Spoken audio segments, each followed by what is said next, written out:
Millionaire sees Dirty Boy pulling a cart full of babies on the road and freezes when he hears their names. The asphalt was cracked, veiled in a low mist that seemed to rise from the road's scars like slow, painful breaths.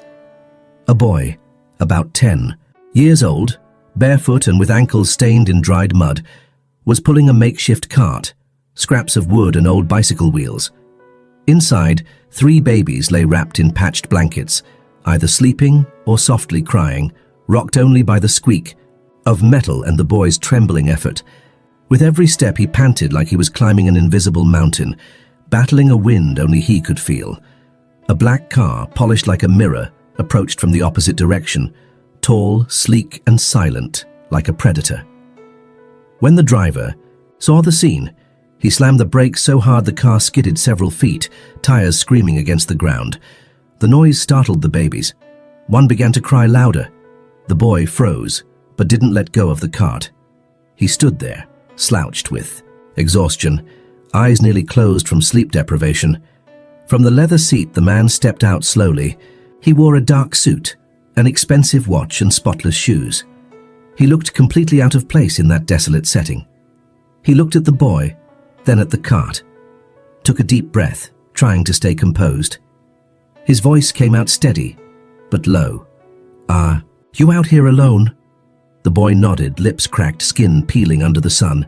The man took one step forward, then another. When he got close enough, he knelt down to see the babies' faces. One had dirt smeared across his cheeks, eyes wide and sunken. Another was sleeping, clutching a scrap of cloth like it was a stuffed animal. The third stared directly at him, silently, with eyes that looked too big for such a small body. "What are their names?" the man asked. The boy hesitated, then pointed. "One by one, that's Benno, the girl is Lenny. The quiet one, that's Emil." The silence that followed wasn't just a lack of sound. It was the kind of silence that devours the air, that freezes time. The man stood up like something had pushed him from within. His eyes lost their color. His skin turned pale. His mouth opened, but nothing came out. He just stared at the boy, like he'd seen a ghost. Those were the names of the grandchildren he had never met, but he didn't know the worst part yet. Seeing his reaction, the boy stepped back. He shielded the cart with his body, like a stray dog guarding its pups. The man didn't react right away. His hands gripped the steering wheel so tightly the veins bulged. He looked around, searching for cameras, someone, any kind of explanation, but there was nothing.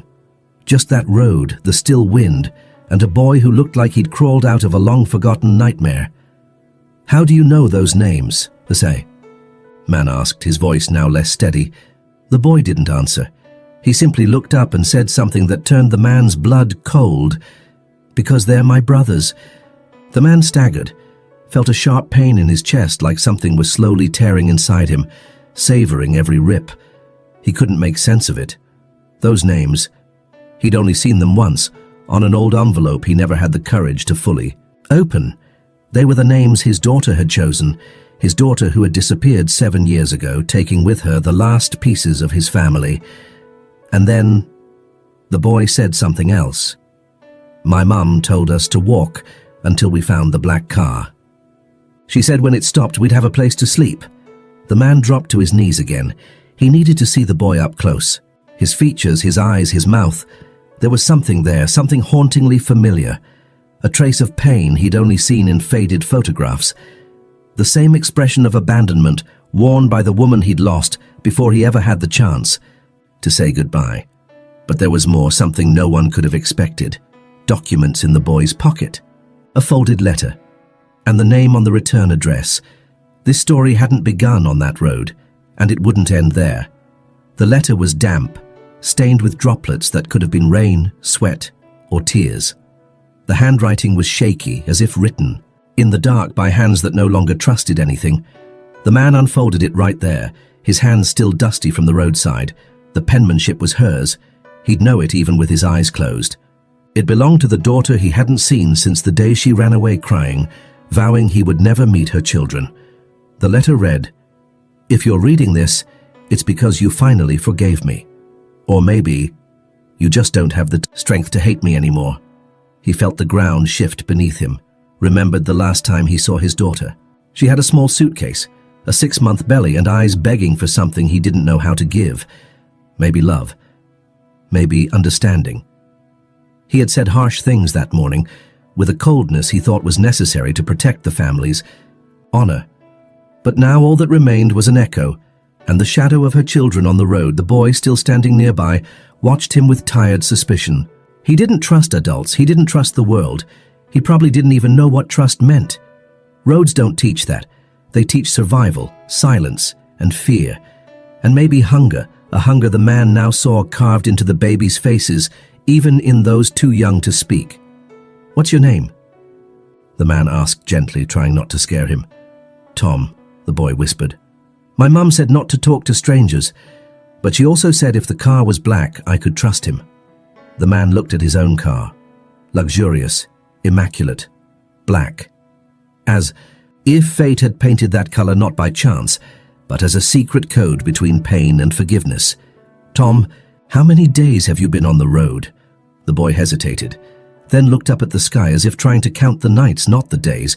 "Maybe 4. We stopped at an empty house, but there were lots of rats. So Mama told us to keep going." And then he said it. She stayed behind, said she needed to rest a little. The man swallowed hard. His chest burned. A question was forming inside him like a fresh wound. Why would she send her small children alone down an unknown road? Who does that, unless they have no choice? He reached for his phone, no signal. Nothing but silence and the wind slicing through the fields. He tried to remember the area, the nearby villages. There weren't many. This was the kind of forgotten part of Bavaria where secrets died quietly and no one asked questions. But there was something he hadn't admitted yet. The blame wasn't just hers. What he'd said that afternoon 7 years ago had been more cruel than any absence. He'd said the man she loved wasn't worthy, that those kids would be a mistake, a burden, a disgrace. He'd told her if she walked out that door, she shouldn't come back. She left and kept her promise. Now, as he looked at the small, dirty faces in the cart, he saw no mistake, only innocence, a kind of beauty that can only survive when everything else has been lost, like seeing flowers growing through concrete. "Tom, where's your mother now?" The boy hesitated, twisted his fingers in a piece of his torn shirt and looked back down the road. "Back there, maybe 2 fields behind. She said she'd wait for us to come back with someone good." The man's legs nearly gave out. He couldn't leave her. But he couldn't leave the children alone either. He had to move fast. But something deeper stirred, a truth rising from the depths of his chest. And then the boy asked, without breaking eye contact, "Do you know my mom?" "Mom?" It felt like a silenced gunshot, fired from the inside. He took a deep breath and ran a hand over his face. "Yes, I knew her. A long time ago." But the real question hadn't been asked yet, because the boy still didn't know who he was. And the man still didn't know if he had the courage to say it. The sky began to darken, clouds thickening on the horizon, as if even the weather understood the weight of the moment and bowed to it. The man glanced once more at the 3 babies, then at Tom, who was now crouching beside the cart, adjusting the blanket slipping from Emil's shoulder. There was a kind of care there that wasn't taught by adults. It was instinct, natural. The instinct of an older brother who had been forced to be a parent long before he understood what that meant. "Let's get them all in the car," the man said, trying to sound calm, though his heart was pounding. "Then we'll go back for your mom." Tom hesitated. His eyes stayed on the man's face longer this time. There was something familiar about him, something that tugged at the back of his memory, fragile and blurred by fear. But he nodded carefully and began to lift his siblings one by one. The man helped. He picked up Lenny. She was far too light for a 6-month-old. Her body felt like a doll's, but her expression was real. Glassy eyes, lips damp with dry saliva, and a breath so faint it barely registered. Holding her against his chest, he felt her fragility like a silent scream. That child needed more than shelter. She needed time, food, a future. As he settled the babies into the back seat with the caution of someone holding his last shot at redemption, his mind wandered back to that old afternoon. His last, with his daughter. He remembered yelling, telling her she was throwing her life away for a man he would never accept, a failed artist in his words, an irresponsible dreamer who couldn't take care of himself, let alone a family. She cried, but she didn't yell back. She just grabbed her things and left, and never sent word again. The worst part was, he waited, pretended he didn't, but he did. For months, he checked the mailbox like someone hoping for a miracle, until one day, hope turned to wounded pride. And then, silence. But now, with those children in the car, with Tom seated beside his youngest brother, something inside him cracked. And when something big breaks inside, it doesn't make noise. It makes silence. They drove back down the road, slowly. The man kept the car steady, as if each mile forced him to wrestle with the past. He scanned the surroundings, trying to recognize landmarks that might lead to where Tom said his mother would be. They passed a lone tree, then a barbed wire fence rattling in the wind. Nothing looked safe enough to shelter anyone for more than a night. She said she'd wait near a burned-down house, Tom said suddenly. The man nodded, tightening his grip on the wheel. The memory hit like a cold blade. He knew that house. A fire had destroyed it 3 years ago. It sat just a few miles off the main road, abandoned ever since. He turned onto a smaller path overgrown with weeds and brittle vegetation, and then they saw it. The house, or what was left of it, a charred skeleton of wood and half-collapsed walls. Beside the broken door, a backpack, and a figure curled up near the wall, half hidden in the tall grass. The man hit the brakes. Got out before he could think, ran toward her, but stopped a few feet away, unable to move any closer. It was her, his daughter. But the shock didn't hit right away. The body was there, but it wasn't moving. He took 2 slow steps forward. His heart already screamed what his mind refused to believe. Tom ran after him but stopped cold when he saw his mother's face. Her eyes were half open, as if she'd fallen asleep waiting for them to return. Her lips held the faintest smile, or maybe that was just how they naturally rested. Her skin was cold, slightly stiff, as if time had passed quietly beside her and carried away what little life she had left. The man collapsed to his knees. No. No, please. Tom stood still, not knowing whether to run or scream. Then he walked slowly forward, touched her face, and understood. There were no tears in his eyes. But his soul shattered in the kind of silence only children can feel. The man looked at his daughter, as if finding something precious far too late. There was no scream, no scene, just an overwhelming weight. And then, for the first time in 7 years, he whispered her name, Annalena. But there was something he didn't know yet, because in her coat pocket, there was another letter. Tell me in the comments where you're watching from, and don't forget to leave a like. His hands trembled as they touched the fabric of her coat. Her body was still cold, but not completely stiff. She must have passed just a few hours earlier, maybe the night before. Gently, he ran his fingers along the inside pocket until he felt a folded piece of paper. It was different from the first note. This one was clean, preserved close to her chest, like something kept with hope. When he unfolded it, the handwriting was steadier, more deliberate, as if she had written it with the last ounce of clarity she had left. Dad, if you're reading this, it means my kids made it to you. I knew Tom would get them there. He's always known how to protect his siblings, better than anyone. I didn't have time, I didn't have choices. All I had left was faith that maybe you'd changed, and if you haven't, that's okay. They don't need you, but they need someone, and I don't know anyone else. He read the words like someone trying to find hidden meanings that weren't there, but there was more. I never held on to hate, just pain and longing.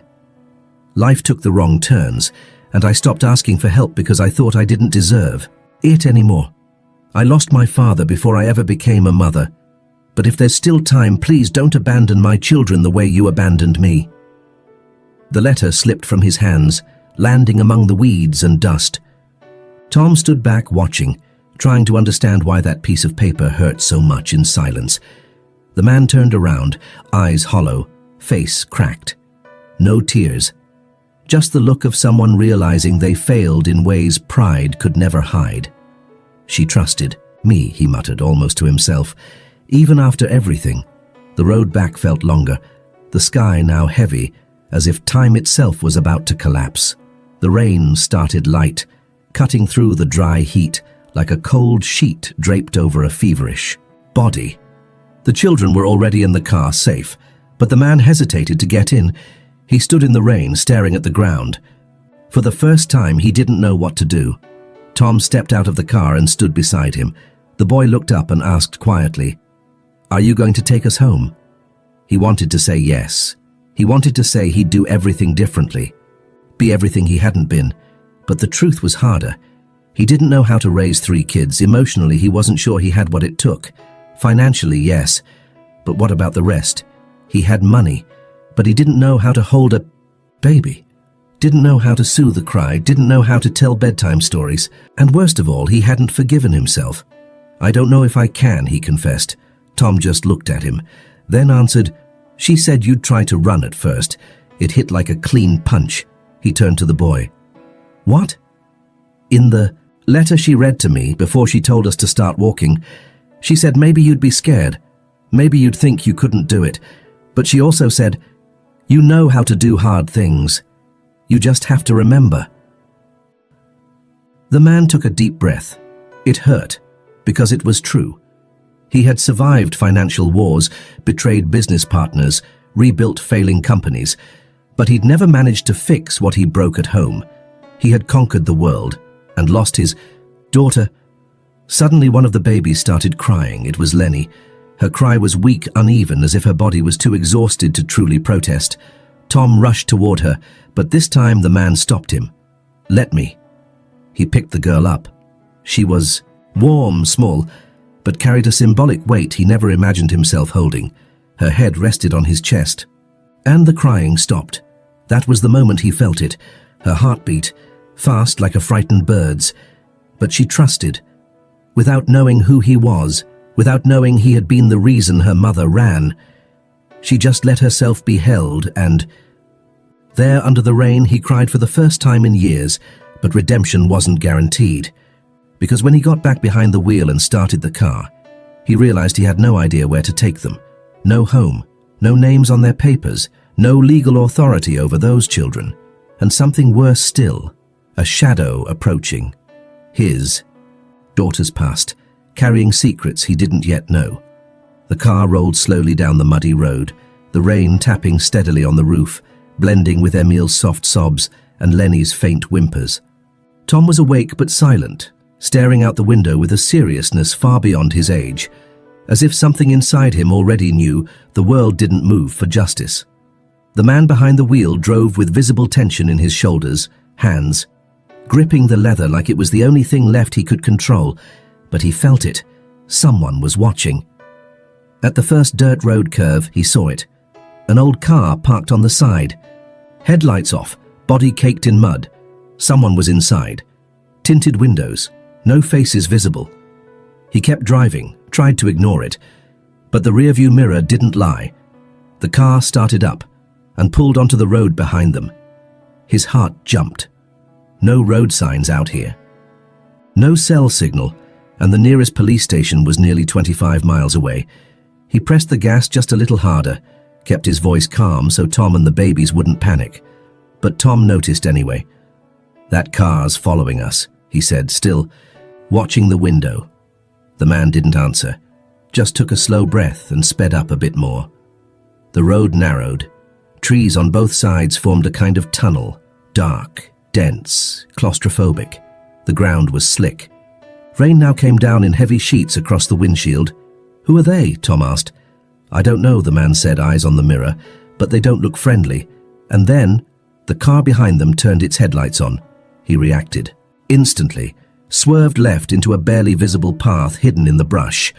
The car jolted, tires skidding, but he kept control.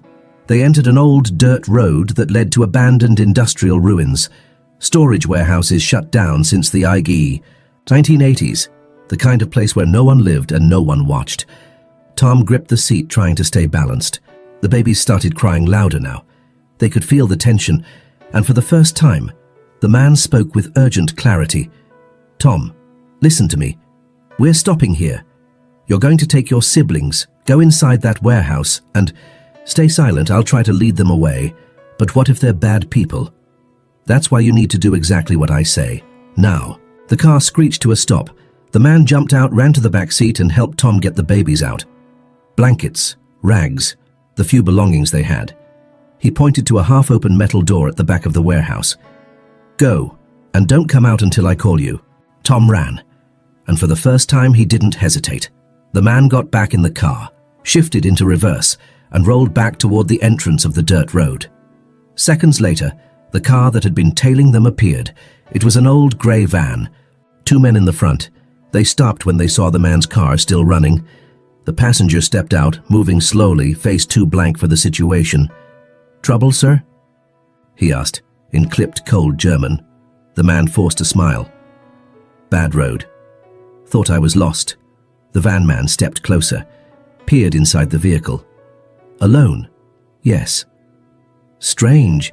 Someone said they saw a woman with kids out here. And a man. In a suit helping her." The man felt his blood turn cold. "I haven't seen anyone." The man smiled, but it never reached his eyes. He glanced around, then at the muddy trail leading to the warehouse. "If you do, let her know we're looking. She's carrying some things that belong to dangerous people." And then, the warning, "Kids disappear easy out here." The man smiled again, swallowing fear like broken glass. "If I see anything, I'll let you know." The men got back in the van and slowly drove away. But he knew they'd be back. They weren't out here by accident. And his daughter. She had been running from them before she died. Her letter meant something different now. "I didn't have time or choices. It wasn't just abandonment. It was protection." He ran back to the warehouse. Found Tom crouched behind a stack of pallets holding the babies, all silent.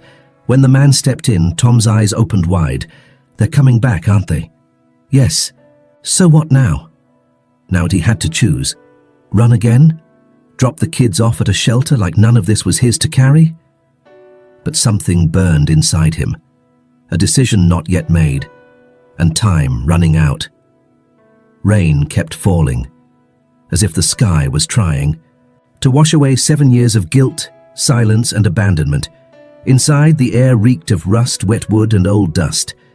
The man paced back and forth, hands on his head, steps quick and uneven. On the other side, Tom sat in silence, rocking Emile, who whimpered with hunger. Lenny was asleep, exhausted. Benno sat still, like he'd already learned not to draw attention. "I don't know what to do," the man said finally. The words came through gritted teeth, not as a complaint, but as a confession. "I don't know what I'm supposed to do now."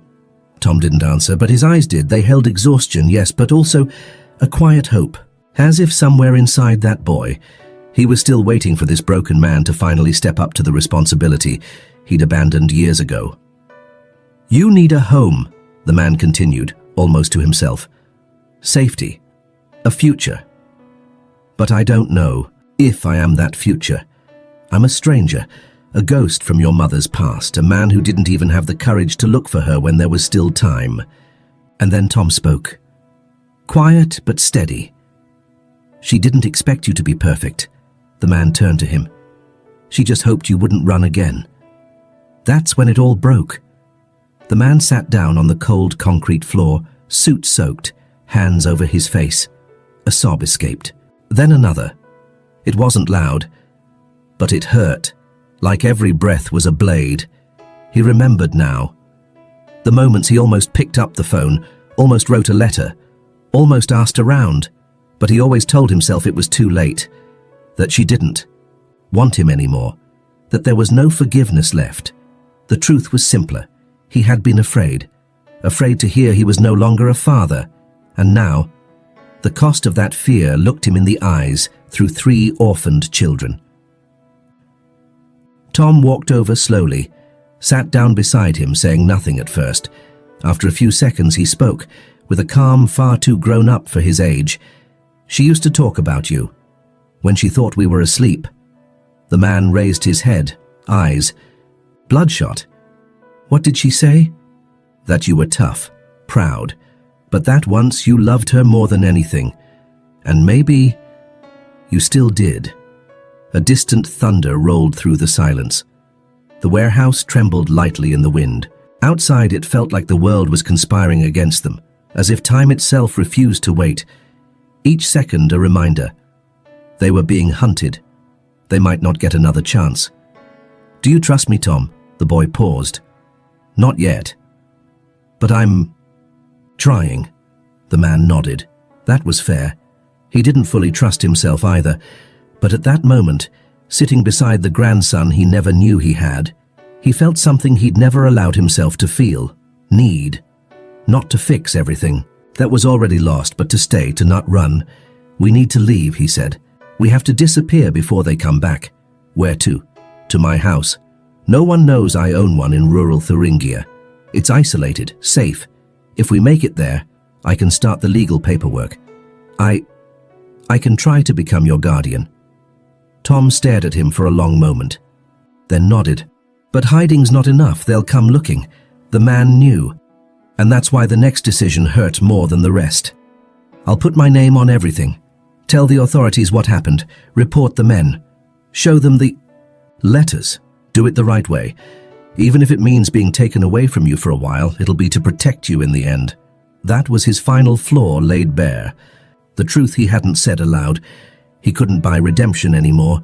He had to earn it, step by painful step in the light. Tom held out his hand.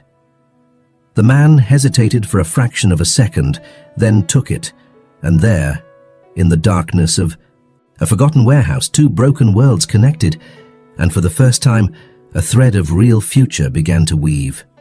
Not perfect, but real. But before he could stand, they heard it. The sharp metallic sound of tires splashing through puddles outside. They were back. The noise of slow tires rolling across water and wet gravel echoed through the walls like a war drum. The man and Tom exchanged a quiet, wordless glance. It wasn't fear anymore. It was focused urgency, survival with purpose. Something had changed. This wasn't just about escaping. It was the first real attempt to protect, not out of guilt but out of love. Without speaking, he lifted Lenny into his arms, handed Emil to Tom, and signaled for them to crouch behind a pile of rusted metal sheets. Benno still slept, limp, with exhaustion, and was gently placed on a makeshift blanket, the lining from the man's own jacket. Time slowed. Rain drummed on the tin roof like a heartbeat. Headlights sliced into the warehouse. A beam of white light passed just inches from where they hid. The man held his breath. Tom held Emil close to his chest, trying to silence even the softest sounds. For a moment, it seemed the car wouldn't enter. Then the creak of a door, footsteps, two of them, wet boots stepping on rusted metal. One of the men spoke into a phone, his voice muffled, anxious. Yes, the car was here. He left it. He's either nearby or has a backup plan. The man closed his eyes. He thought of his daughter, how she had always shown the same quiet resolve under pressure. He had unknowingly taught her how to bear pain in silence. And now, she was gone. But she had left something behind. These children, that letter, and one final thread of trust in a father just now learning what that meant. Then Tom whispered, "They're leaving." The man peeked out cautiously. The flashlight. Beams were moving toward the exit. The phone conversation faded. Someone cursed. Then, footsteps growing distant. Car doors slamming. An engine starting. And finally, the van driving off, swallowed by the rain. They waited. Long minutes of quiet. When they finally emerged, the world outside felt different. Not safer, just sadder and tired. Tom broke the silence. "You could have left us back there, but you didn't." The man looked at him. "I couldn't." "Why?" "Not," he hesitated, then answered, "because if I had, I would have died with her." Tom furrowed his brow, not fully understanding. But something in the words sank in. He reached out, placed a hand on the man's arm, a simple gesture. Brief, but within it was the beginning of something new. Not forgiveness, but empathy. The rare kind that only a child can give when... They stepped outside and returned to the car. The sky felt lighter. The rain was slowing. Lenny was breathing more steadily. Benno stirred, rubbing his eyes. Emil had fallen asleep against Tom's chest, tiny fingers still gripping the collar of his shirt. They placed the babies carefully in the back seat. The man started the engine, took a deep breath before pressing the gas. His voice was quiet but steady. "We're heading straight to my house. It's safe. After that, I'll take care of the papers, and I'll report everything. But first, we survive." The road ahead still twisted, still muddy, still framed by groaning trees, but inside the car, a new kind of silence had taken hold. Not fear, not regret, but the silence of a pact, unspoken, but real, that the running would end here. And maybe, just maybe, a new story was beginning. Tom leaned his head against the window. Without meaning to, he murmured, "She'd be happy." The man glanced in the rearview mirror. "You really think so?" "Yeah. She always said you just needed one reason to change. Now you've got 3. The smile that came was small, tired, but real, because he knew. The turning point wasn't in shouting. It was in staying, protecting, rebuilding, brick by brick, day by day, and it all started with the boy now sleeping, without fear. But one thing still had to happen, one last thing. A reckoning. A visit, because before he disappeared with the children, he had to face someone who had known where she was all along, and never said a word. The road to Thuringia cut through low hills and fields dotted with old stone and timber, homes, small windows, crooked chimneys, the kind that still smoked even outside winter. It was a region forgotten by tourists, but loved by those who needed silence. The man knew every curve of that road. He had bought the house years ago, back when disappearing felt like a dream. But now, that same house he chose to vanish into would be where everything began again. They arrived at dusk. The orange sky reflected off the lake in front of the property. The sound of tires over gravel was the only thing breaking the stillness. The iron gate still worked, barely. Rust clung to its hinges. The garden was wild and overgrown, a forgotten place, but not a dead one. Tom stepped out of the car with Emil in his arms. The boy looked around, curious. Lenny was awake now, but not crying. She observed the world like someone too young to know it could hurt her. Benno seemed restless, sensing change, unsure what it meant. "This it?" Tom asked. "Yeah," the man said, unlocking the door with a key that clicked loudly in the old lock. "It needs a lot, but it's safe. Safe." Inside the house it was spacious, solid wood furniture, old paintings on the walls and a fireplace covered with sheets. The air felt heavy, as if absence itself had left dust on the memory. The man opened the windows one by one, letting the light in, and with the light the silence began to change tone, from abandonment to welcome. Tom walked in with his siblings. He placed Emil on the couch, covered Benno with an old blanket, and laid Lenny in a basket he found in the kitchen. Everything looked improvised, yet somehow right. "I'm going to fix something to eat," the man said, heading to the pantry. He found rice, pasta, powdered milk, enough to start. In the kitchen, everything still worked. It was as if the place had simply waited, patiently, for someone to bring it back to life. As the water boiled, he heard footsteps behind him. Tom stood in the doorway, hugging a blanket. "Can I help?" The man looked at him, for the first time, not as a boy but as a partner, someone who at just 10 years old already understood more about responsibility than he had in his entire life. "You can. Want to wash the vegetables? If there's soap." "There is." They worked in silence.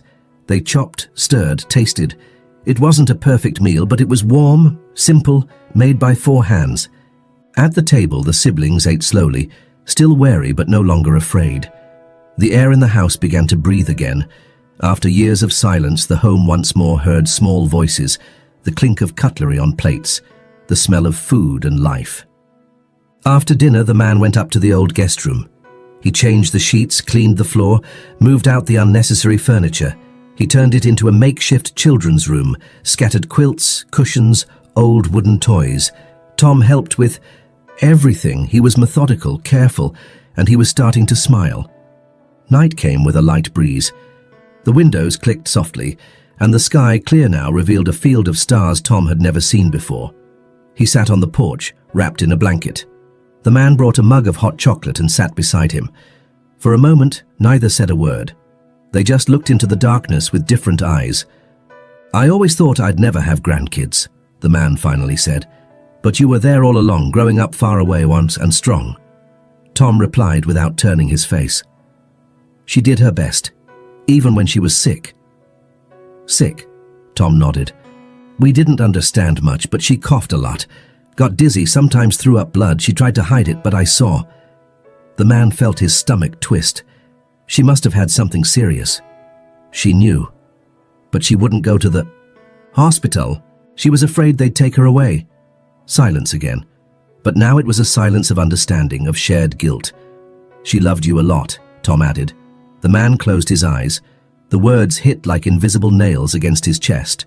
But the pain wasn't the same. It wasn't sharp anymore. It was the kind of ache that comes when you finally know what needs to be done. "And now, you three are all I've got." Tom looked at him, for the first time with no walls between them. "Then stay with us, that's all." And there, on a porch forgotten by the world, two survivors accepted each other. Not with promises, but with presence. But before they could sleep in peace, the phone rang. It was a call he didn't expect, and a voice he never thought he'd hear again. The house phone rang like it belonged to another time, a sound out of place, cutting through the fragile peace that had just begun to take root on the porch. The man froze. The ringing was deep, drawn out like it had traveled miles through silence. Tom looked up, startled. Lenny whimpered from the room, and Emil stirred under the blanket. The man stood slowly, as if each step toward the phone were a crossing between who he had been and who he had to become now. He picked up on the third ring. "Hello." On the other end, the voice was deep, precise, too familiar but nameless. "You have them." The man stiffened. "Who is this?" "You know who I am. And you know what I'm looking for." Silence. The voice continued. She ran with things that didn't belong to her. Documents, photos, names. "And now, you've got the kids. We just want what's ours. They don't have anything. You do, and we're coming for it." The man gripped the phone tightly. "If you lay a finger on one of them, I'll destroy you. I know who you are. I have evidence." The breathing on the other end changed. Not panic, just coldness. "You might be rich, old man, but money doesn't protect you from what has no name." And the line went dead. He stood there, holding the phone to his ear, listening to the hiss of silence. It felt like the story had come full circle, but something was different now. For the first time, he had something to lose, something that mattered more than pride, more than reputation. 3 small lives, and the soul of a boy who trusted him more than any adult ever had. Tom walked slowly into the room. It was him, wasn't it? It was. "They know where we are." "Maybe not, but they'll try." Tom took a deep breath. "Then we fight." The man stared at him, stunned. "You shouldn't talk like that, Tom. You're just a kid." "But they killed Mommy, and if they didn't, they let her die. We need to fight, or we'll keep running, forever." The man walked to the iron cabinet on the wall, pulled out a key hidden behind a picture frame, and unlocked the door. Inside, papers, folders, a small safe. He took out a worn grey folder. Inside were documents about his daughter, Tom's birth, his siblings' names, and a draft of the report she had started writing. He flipped through it carefully. It was detailed. Addresses, names, dates. His daughter hadn't run because she was afraid. She ran because she'd uncovered too much, and now it was his job to finish what she'd started. The next morning he left early, leaving Tom with the others. He took the documents to a federal police station in Erfurt. He spent hours being questioned, told them everything, showed the letter, handed over copies of the threats, names his daughter had listed, places they'd passed through. At the end, an older officer said, "If what you're telling us is true, your granddaughter died exposing an international child trafficking and extortion ring, and you're now at the top of their list." "I don't care," the man replied. "I just want the children safe." Then the officer asked, "Are you willing to take them in legally?" "Yes. Even knowing they may come after you?" "Especially because of that." When he returned home, Tom was waiting on the porch, his eyes far too serious for his age. "Are they going to take us away from you?" The man knelt in front of him. "They might try, but now we have people watching, real people, people who protect. I told them everything, handed in all the documents. I did the right thing, Tom." Tom nodded, then asked, "Would she be proud of you?" The man struggled to hold back the emotion. "Maybe, but even if she wasn't, I did it for you." That night, no one slept early. There was fear, yes, but there was also courage. And when the police knocked on the door, not to take anyone, but to offer protection, he knew he had crossed a line he could never return from. There, in a forgotten house in Thuringia, a man who had once lost everything began to rebuild his identity as a grandfather, as a late father, as a human being. But the greatest test was still to come, because the next day an anonymous letter would arrive, and inside it, a photo that would change everything. The letter arrived on a cold morning, when the sun was still hesitating behind the hills. There was no return address, just a plain brown envelope with his name handwritten in soft, almost feminine letters. The man found it in the front mailbox, right next to the fence he and Tom had repaired just days before. There was something about the paper that felt alive. He knew, even before opening it, that it marked the end of a chapter. He sat on the porch, with the letter resting on his lap. The lake out front was covered in a light mist that drifted like a white sheet. The rustle of leaves was the only sound in the air. Inside, the children were still asleep. Lenny was usually the first to wake, making tiny, curious baby noises. Benno would roll onto his side, and Emil always woke up smiling, as if the world hadn't already left marks on his small body. He opened the envelope carefully.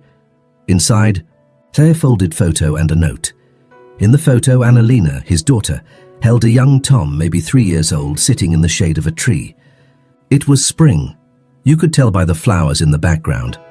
They were both smiling, and in her eyes was something he had never seen in real life. Lightness, peace, a kind of peace she may never have truly lived by his side. The handwritten note read, "She always knew one day you'd understand." She didn't want revenge, just someone to love them for her. "If you've come this far, you did more than you promised. Now take care, with soul." It was signed with a single small name, barely legible with age. M. He stared at the photo for a long time, then looked up at the mist. There was no more fear, no more rush. Only that moment, where everything made sense. Tom appeared in the doorway, hair messy, eyes still heavy with sleep. "It's cold," he said. "Come eat." The man smiled. "I'll be right there." Inside the house, soft voices echoed. The sound of dishes being moved, baby giggles, the hiss of milk warming on the stove. It was a melody he never thought he'd hear again. And now, it was all he wanted to hold on to. In the days that followed, social workers came, doctors, curious, neighbors, all wanting to ask, to confirm, to protect. But none of them could deny what they saw, a new family in the making. A crooked structure, sure, built on loss, mistakes, and late reconciliation, but solid. The man started sleeping in the room next to the children, waking up in the night to soothe fevers, bad dreams, or silence. He began writing letters to himself, as if from his daughter, as if she could still see him, from somewhere. Today, Tom learned how to use the oven. Didn't burn a thing. I think he's going to enjoy cooking. Benno took 3 steps without falling, then cried, then laughed. Lenny looked at me like she's known me forever, and maybe she has. He wrote because he needed to keep what she left behind alive, and because deep down he knew she was still the one moving everything. She had planted. He was just harvesting. Too late, One afternoon, while cleaning out the basement, he found a box of old toys. Inside it, a teddy bear with a stitched-up neck. It was the same bear from Annalena's childhood. He placed it in Lenny's hands and the baby hugged it like it was a part of her. Tom watched it all, and with each gesture from the man, something shifted in his expression. Slowly, the wary look faded, replaced by something new. Admiration. Not the kind a child has for a superhero father, but the kind someone has for a person who stays. "Do you think she sees us?" Tom asked one night, lying in bed, almost asleep. "I think she does. And do you think she don't forgave?" The man paused, then laid down beside him and said, "I hope so. But if she didn't, I'll keep trying." Tom smiled with his eyes closed. She forgave, and he drifted off to sleep. The man stayed there, listening to his breathing, and understood that forgiveness doesn't always come as a word. Sometimes it comes as presence, as the simple fact that they were still there together, surviving what once seemed impossible. Outside, the lake reflected the full moon, and for a moment, the world felt right, not perfect, but whole. Thank you for making it this far. But don't go just yet. On the next screen, there's another powerful story waiting for you. Click subscribe to the channel and share. I'll see you there.